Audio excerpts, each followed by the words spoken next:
সাহিত্যিক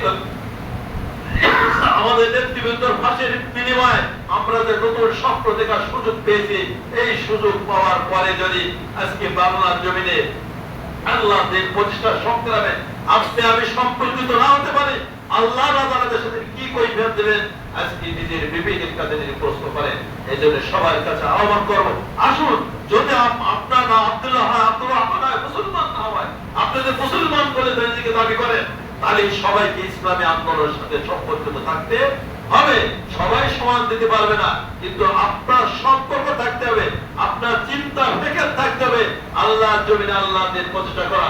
আপনার চেষ্টা প্রচেষ্টা সামান্য হইলেও থাকতে হবে, কিন্তু কোন মানব রচিত মতবাদের সাথে সম্পর্ক রাখা যাবে না।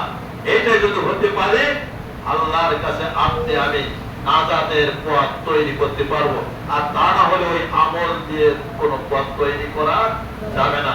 সময় শেষ করে নাকি?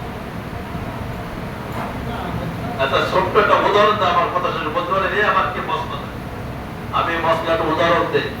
এইটি মশলা এবং এইটাই কাজ। দিন প্রতিষ্ঠা সংগ্রাম ছাড়া মুনাফিকি জীবন। আমি একটা ছোট উদাহরণ দেই, তাহলে নামাজ রোজা হজ জাকাত গুলো কি? আমাদের সেনাবাহিনী আছে না, সেনাবাহিনীতে যোগদান যারা করে কি উদ্দেশ্যে? ব্যবসা বাণিজ্য করার জন্য, দেশকে রক্ষা না মানুষ মারার জন্য? দেশকে রক্ষা করা, দেশের স্বাধীনতা এবং সার্বভৌমত্ব রক্ষা করার জন্য। এখন ওখানে আপনার সন্তান চাকরি পাইল, পুলিশ বলেন যে আমি এই সকালবেলা প্যারেড করতে পারবো না, আমি এই শীতকালীন মহড়া দিতে পারবো না, আমি এই বার্ষিক মহড়া দিতে পারবো না, দেশের স্বাধীনতা সার্বভৌমত্ব রক্ষা করার জন্য আমি জীবন দেবো, কিন্তু এই কাজগুলো পারবো না। আচ্ছা, চাকরি থাকবে না? থাকবে না। আবার এই সকালে প্যারেড করলো, শীতকালীন মহড়া করলো, বার্ষিক মহড়া করলো, করার পরে ভারতের সাথে যুদ্ধ পাইল, কয় যে এখন এই সকালের মহড়া শীতকালের মহড়া তুই আমি যুদ্ধে যেতে পারবো না, কারণ এই না করলে আমার চাকরি থাকতো না। আচ্ছা, এই যদি কয় কেউ কোন সৈন্য, তার কি হবে? তাহলে ভাইলেন্স করে নেই, গুলি করে হত্যা করবে না? তাহলে যে আলেমের শাস্তি তাই।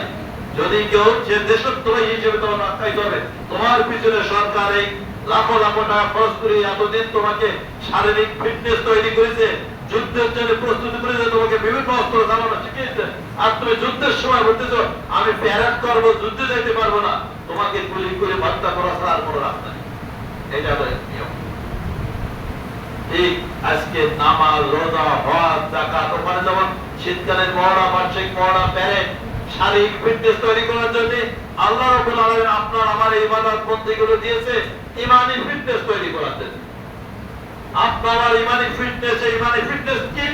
শত্রু যতই শক্তিশালী হিসেবে আপনার সামনে হাজির হোক না কেন, আল্লাহর জমিনে আল্লাহর দিনকে খুশি করানোর জন্য যতই তারা বাহানা করুক না কেন, আপনাকে তখন ওই ঈমানি ফিটনেস দিয়ে তাদের সামনে বীরের মতো দাঁড়াতে হবে, ওই আবু সাঈদের মতো দাঁড়াতে হবে। আপনি যদি দাঁড়াতে পারেন, তাহলে আপনি পূর্ববর্তী মুসলমান হতে পারলেন। আর যদি আপনি মনে করেন আমি জীবন দেব, আমি যে দিনের জন্য সব বিলিয়ে দেবো, কিন্তু নামাজ পড়তে পারবো না, রোজা রাখতে পারবো না, তাহলে আপনি মুসলমান হতেও পারবেন। বোঝা গেছে? তাহলে মুসলমান হতে ওগুলো করতে হবে, কিন্তু ওইগুলিকে দিন প্রতিষ্ঠার উপরে প্রাধান্য দেওয়া যাবে না। যখন দিন প্রতিষ্ঠার কাজ আসবে, যখন সংগ্রাম আসবে, জিহাদ আসবে, তখন নামাজ রোজা বাদ দিয়ে ওই কাজে আগে অংশগ্রহণ করতে হবে। বোঝাতে পারলাম কিনা?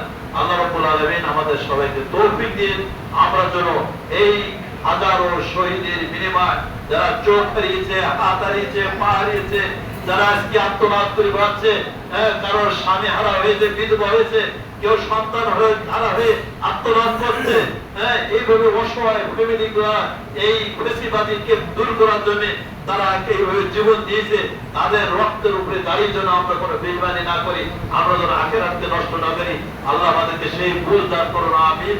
আসসালামু আলাইকুম ওয়া রাহমাতুল্লাহি ওয়া বারাকাতুহু। সবাই যারা কাবাল জমা করে